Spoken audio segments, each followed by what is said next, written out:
ओम शांति। आज 19 दिसंबर 2024 की साकार मधुर महावाक्य है। आज सतगुरुवार है, तो सतगुरुवार की आप सबों को बधाई। आज वरदानी दिवस पर परम सतगुरु बाबा ने बहुत ही अच्छा वरदान दिया है, तो आज पूरा दिन अनुभव करते रहेंगे कि परमपिता परमात्मा सतगुरु का वरद हस्त हमारे सिर पर है और बाबा ने बहुत ही अच्छा वरदान दिया है। तो आज की मधुर महावाक्य में बाबा बोले, मीठे बच्चे, यह पुरुषोत्तम संगम युग ट्रांसफ़र होने का युग है। अभी तुम्हें कनिष्ठ से उत्तम पुरुष बनना है। यह पुरुषोत्तम संगम युग ट्रांसफ़र होने का युग है। अभी तुम्हें कनिष्ठ से उत्तम पुरुष बनना है। प्रश्न है, बाप के साथ साथ किन बच्चों की भी महिमा गाई जाती है?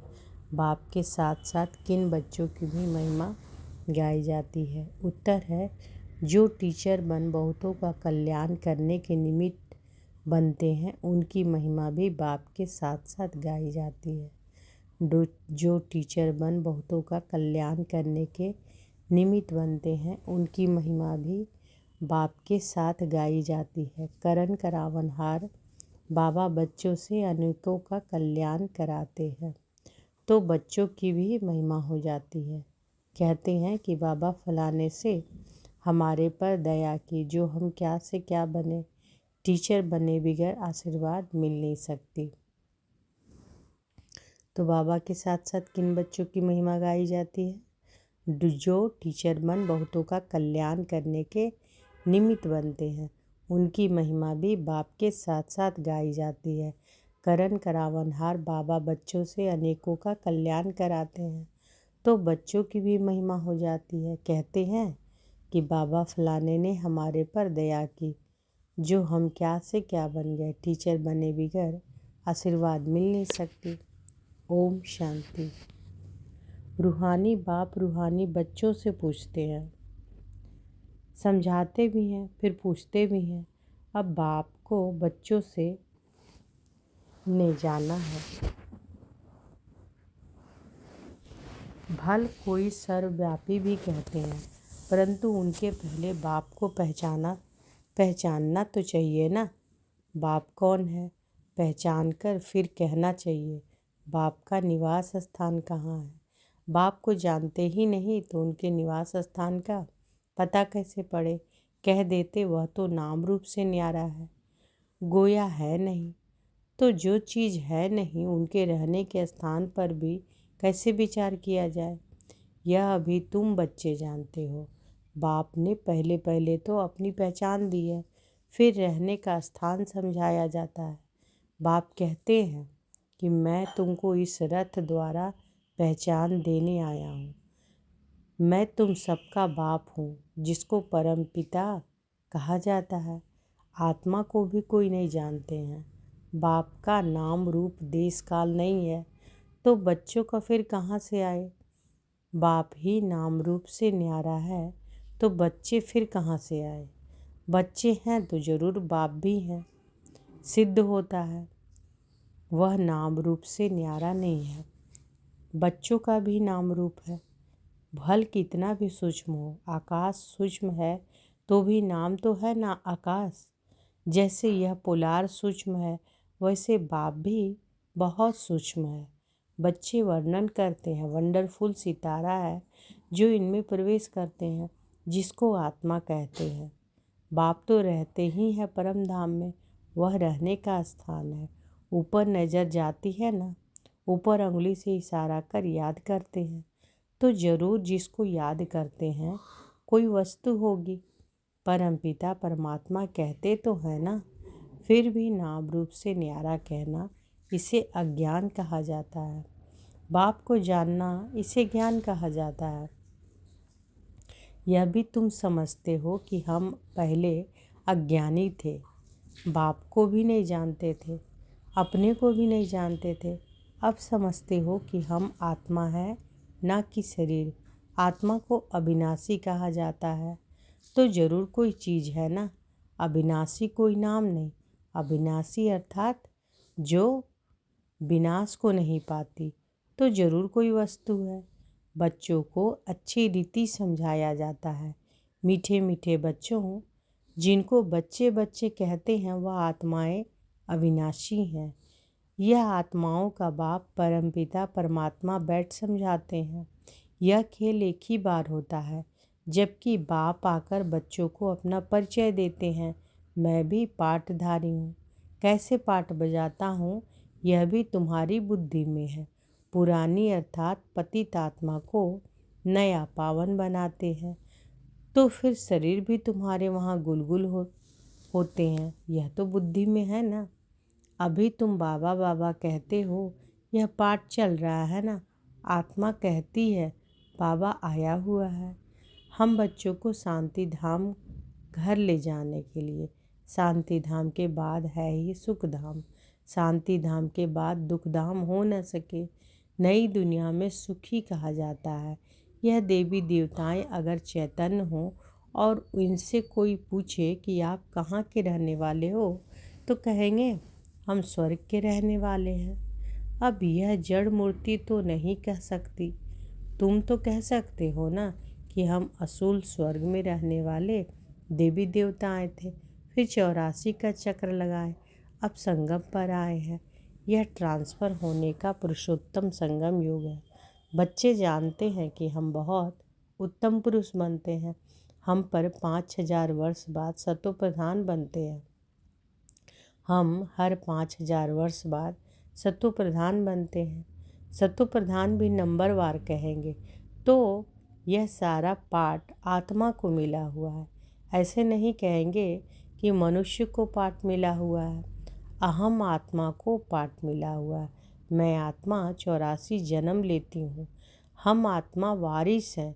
वारिस हमेशा मेल होते हैं, फीमेल नहीं। तो अभी तुम बच्चों को यह पक्का समझना है कि हम सब आत्माएं मेल है। सबको बेहद के बाप से वर्षा मिलता है। हद के लौकिक बाप से सिर्फ बच्चों को वर्षा मिलता है, बच्ची को नहीं। ऐसे भी नहीं कि आत्मा सदैव फीमेल बनती है। बाप समझाते हैं तुम आत्मा कभी मेल का कभी फीमेल का शरीर लेती हो। इस समय तुम सब मेल्स हो। सब आत्माओं को एक बाप से वर्षा मिलती है। सब बच्चे ही बच्चे हैं। सबका बाप एक है, बाप भी कहते हैं। हे बच्चों, तुम सब आत्माएं मेल्स हो, हमारे रूहानी बच्चे हो। फिर पाठ बजाने लिए मेल फीमेल दोनों चाहिए, तब तो मनुष्य सृष्टि की वृद्धि हो। इन बातों को तुम्हारे सिवाय कोई भी नहीं जानते हैं। भल कहते तो हैं कि हम सभी ब्रदर्स हैं, परंतु समझते नहीं। अभी तुम कहते हो कि बाबा आपसे हमने अनेक बार वर्षा लिया है। आत्मा को यह पक्का हो जाता है। आत्मा बाप को जरूर याद करती है। ओ बाबा रहम करो, बाबा अब आप आओ, हम आपके सब बच्चे बनेंगे। देह सहित देह के सब संबंध छोड़ हम आत्मा आपको ही याद करेंगे। बाप ने समझाया है, अपने को आत्मा समझ मुझ बाप को याद करो।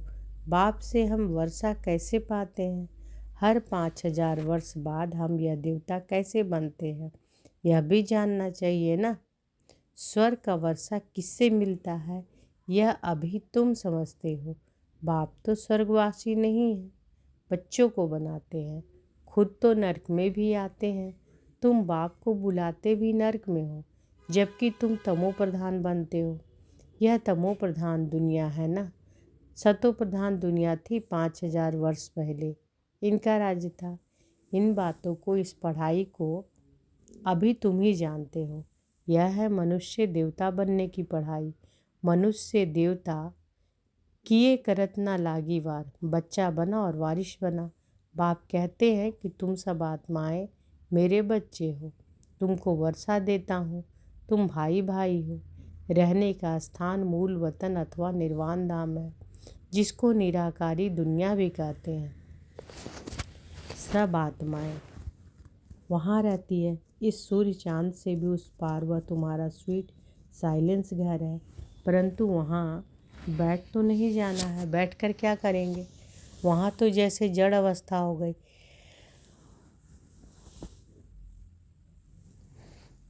आत्मा जब पाठ बजाए तभी चैतन्य कहलाए। है चैतन्य परंतु पाठ ना बजाए तो जड़ हुई ना। तुम यहाँ खड़े हो जाओ, हाथ पाँव ना हिलाओ तो जैसे जड़ हुए।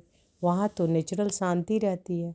आत्माएं जैसे कि जड़ है, पाठ कुछ भी नहीं बजाती। शोभा तो पाठ में है ना। शांति धाम में क्या शोभा होगी? आत्माएं सुख दुख की वासना से परे रहती है। कुछ पाठ भी नहीं बजाती तो वहाँ रहने से क्या फ़ायदा? पहले पहले सुख का पाठ बजाना है। हर एक को पहले से ही पाठ मिला हुआ है। कोई कहते हैं कि हमको तो मोक्ष चाहिए, बुदबुदा पानी में मिल गया बस। आत्मा जैसे कि है नहीं। कुछ भी पाठ ना बजावे तो जैसे जड़ कहेंगे। चैतन्य होते हुए जड़ होकर पड़ा रहे तो क्या फ़ायदा? पाठ तो सबको बजाना ही है। मुख्य हीरो हीरोइन का पाठ कहा जाता है। तुम बच्चों का हीरो हीरोइन का टाइटल मिलता है। आत्मा यहाँ पाठ बजाती है। पहले सुख का राज्य करती है, फिर रावण के दुख राज्य में जाती है। अब बाप कहते हैं तुम बच्चे सबको यह पैगाम दो, टीचर बन औरों को समझाओ। जो टीचर नहीं बनते उनका पद कम होगा। टीचर बने बगैर किसी की आशीर्वाद कैसे मिलेगी? किसी किसी को पैसा देंगे तो उनको खुशी होगी ना। अंदर में समझाते हैं कि बीके के ऊपर बहुत दया करती है।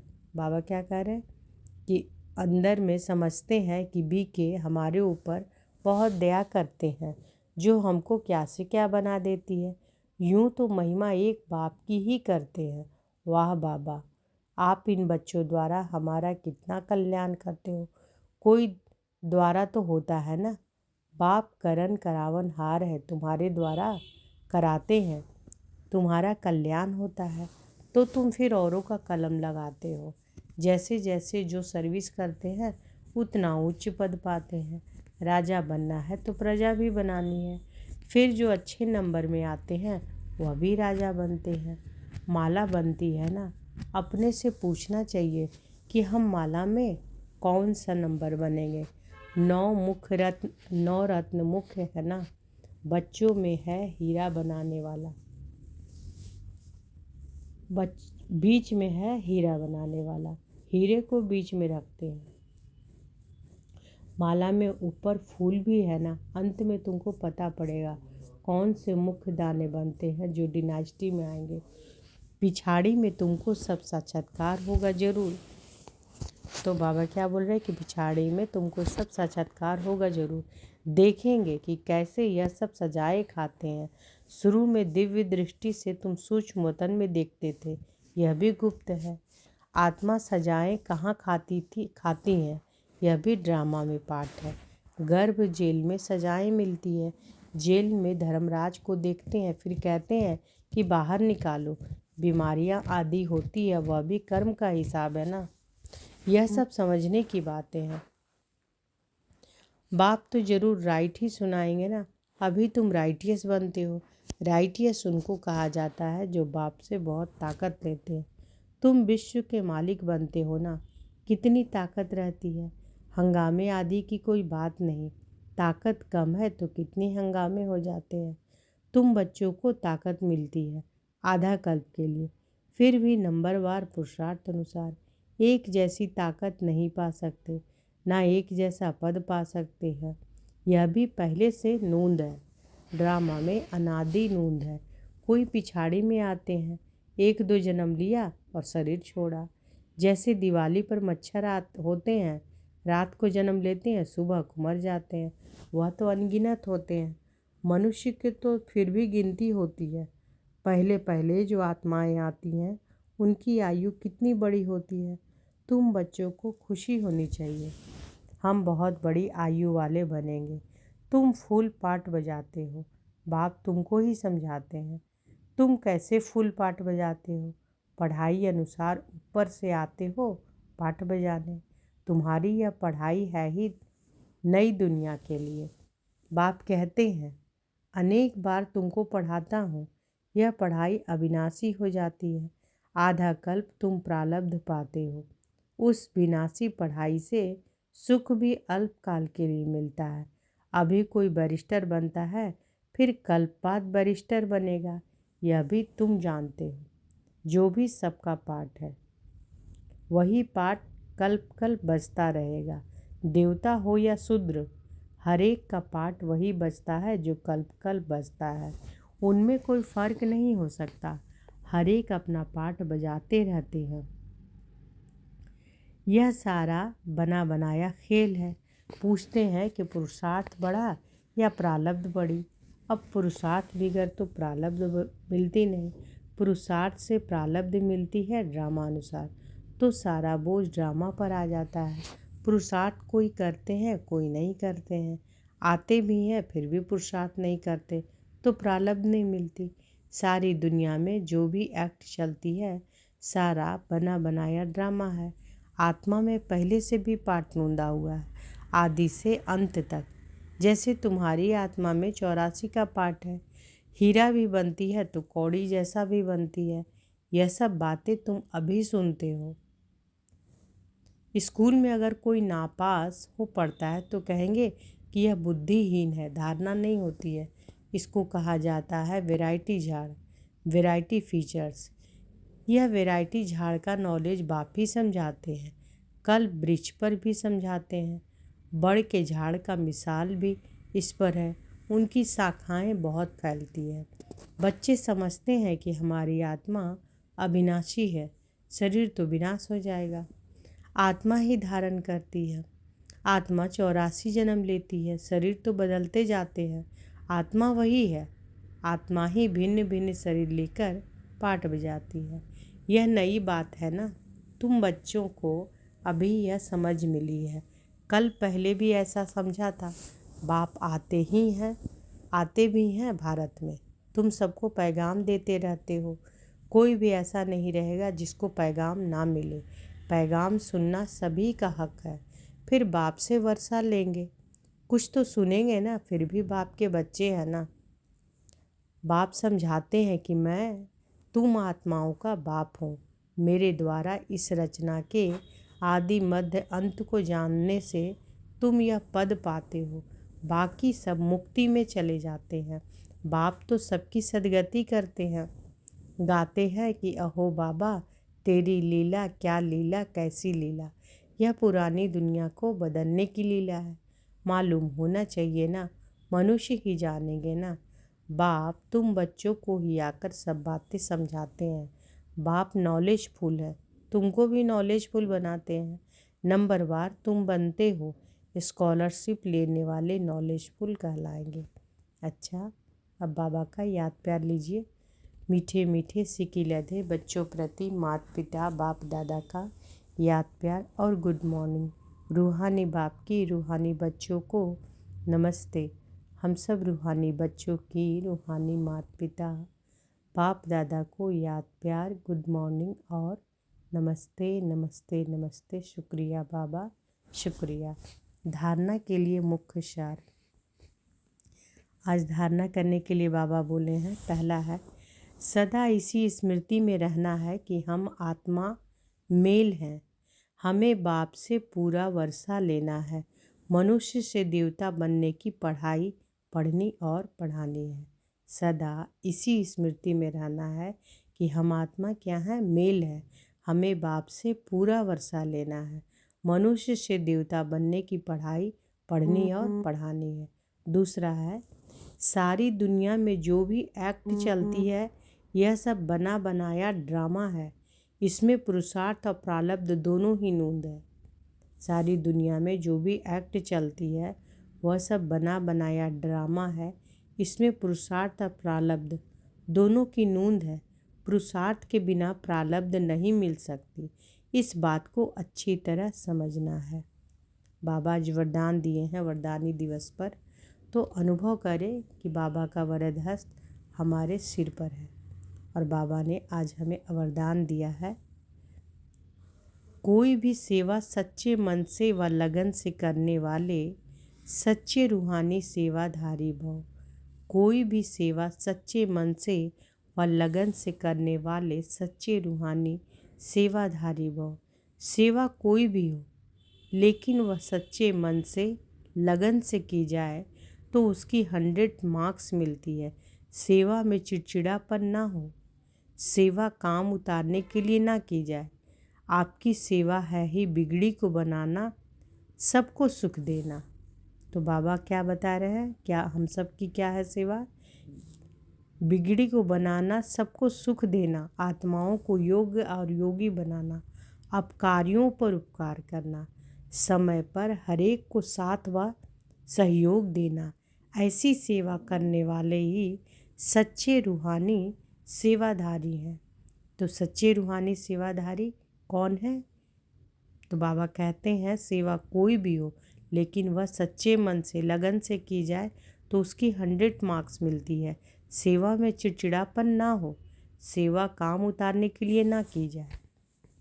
सेवा कैसी होनी चाहिए? तो बाबा कहते हैं आपकी सेवा है ही बिगड़ी को बनाना, सबको सुख देना, आत्माओं को योग्य और योगी बनाना, अपकारियों पर भी उपकार करना, समय पर हरेक को साथ व सहयोग देना। ऐसी सेवा करने वाले ही सच्चे रूहानी सेवाधारी हैं। स्लोगन है कि पवित्रता ही ब्राह्मण जीवन की नवीनता है, यही ज्ञान का फाउंडेशन है। तो ज्ञान का फाउंडेशन क्या है? पवित्रता ही ब्राह्मण जीवन की नवीनता है, यही ज्ञान का फाउंडेशन है। तो आज की मधुर महावाक्य में बाबा क्या बोले कि यह पुरुषोत्तम संगम युग ट्रांसफ़र होने का युग है। अभी तुम्हें कनिष्ठ से कौन सा पुरुष बनना है? उत्तम पुरुष बनना है। और बाबा क्या बोले आज के महावाक्य में कि तुम सब आत्माएं क्या हो? मेल हो, है ना? तुम सारी आत्माएं मेल हो। और बाबा के साथ किन किन बच्चों की महिमा गाई जाती है? जो टीचर बनकर सभी का, बहुतों का कल्याण करने की निमित्त बनते हैं, उनकी महिमा बाबा के साथ साथ भी गाई जाती है। करण करावनहार बाबा बच्चों से अनेकों का कल्याण कराते हैं, तो बच्चों की भी महिमा हो जाती है। कहते हैं ना कि बाबा फलाने ने हमारे पर दया